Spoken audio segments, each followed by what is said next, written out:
Ito na naman, panibagong video na naman ang aking gagawin mga ka-aji. Katatapos ko lang sa aking trabaho at ngayon ay tayo na sa aking break time para kumain ng dinner. Dito na naman tayo sa aking trip kong pasabay. Nagpasabay na naman sa atin yung ating customer na galante.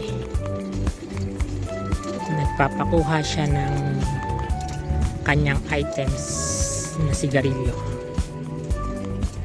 Yun ang kukunin natin sa bakala sa trip kong ito mga ka-aji. Bali sa trip kong ito, ang mga kasama lang natin ay ako, si Jesus at ikaw ka-aji.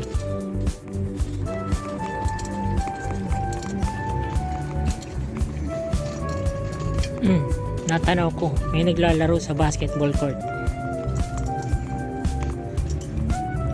Bihira na tayo makapamasyal dyan. Wala tayong oras para maglibang at maglaro.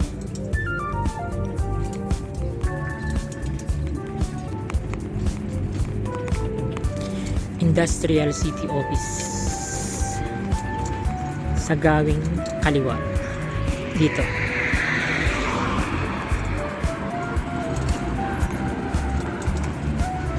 Medyo bilog ang buwan ngayon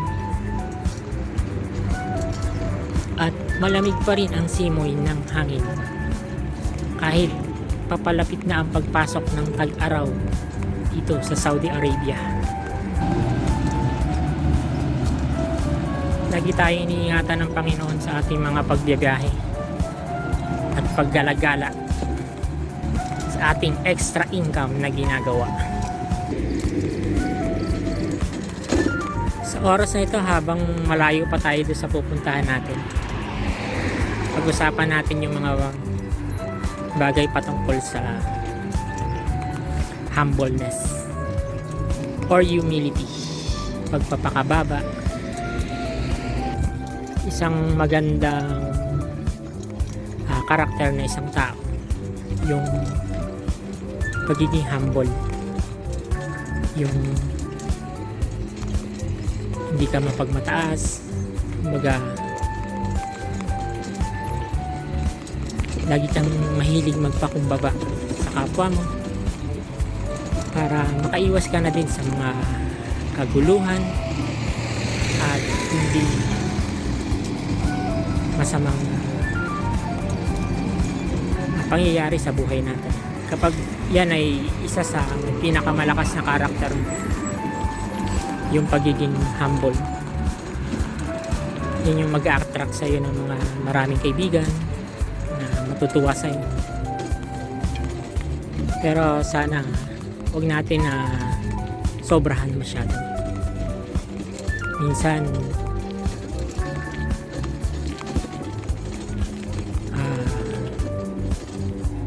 pakita rin natin na may konti tayong angas para hindi naman maabuso yung ating kabaitan, yung ating pagpapakumbabang loob sa kapwa natin. Kayo ka-aji, ano sa tingin nyo ang pagiging humble? Anong masasabi nyo sa pagiging humble? Malaking bagay ba to sa buhay ng isang tao? Ano ang maitutulong ito sa buhay ng isang tao?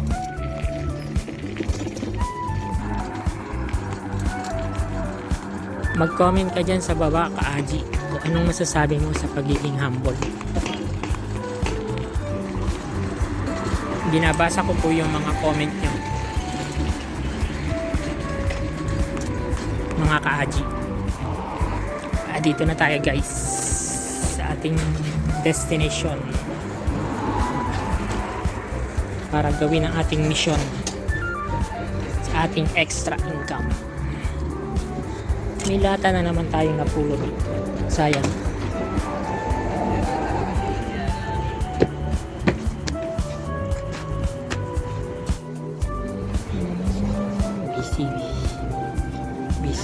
Busy pa. Live eh. Yes, live. Why? Documentation. Huh?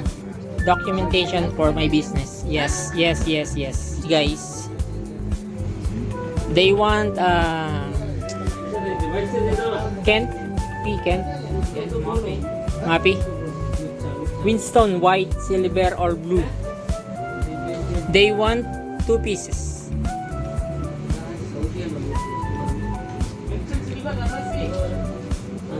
Winston, silver, Mappy Muskel.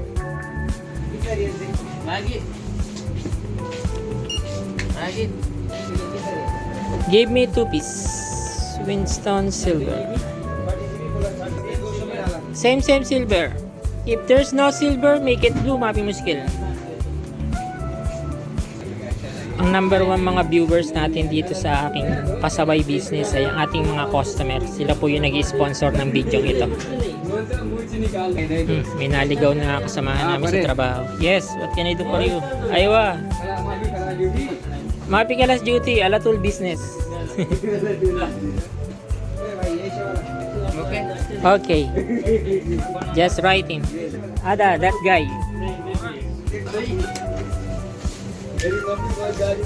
Okay, give me the card. Yeah, just for documentary. Yeah. Okay guys, balik na ulit tayo sa ating trabaho. Sa planta. Ihatid ko tong itong pinakuha niya sa akin. After nito, diretso na ako para sa break time ko. Kakain na ako ng aking pagkain. Pabalik na ulit tayo mga ka-aji. Medyo masarap pa rin talaga sa pakiramdam ang klima dito sa Saudi Arabia. Medyo malamig pa rin ang simoy ng hangin.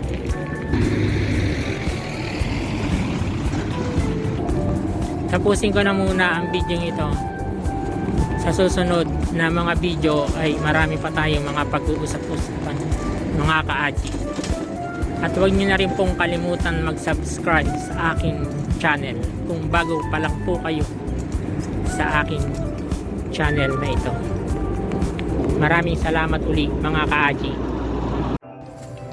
Nandito na tayo sa accommodation guys para kunin yung bayad ng ating client na nagpasabay sa atin. Pasukin natin yung kwarto ng ating client. Tahimik lang tayo, baka may natutulog. Pre, kukunin ko lang yung gamot ni Lawrence. Natusan niya ako eh. Sabi niya na dito daw sa yung locker. Ito yung gamot niya. Saka yung 5 real. Ito na yung bayad niya sa aking pasabay kanina.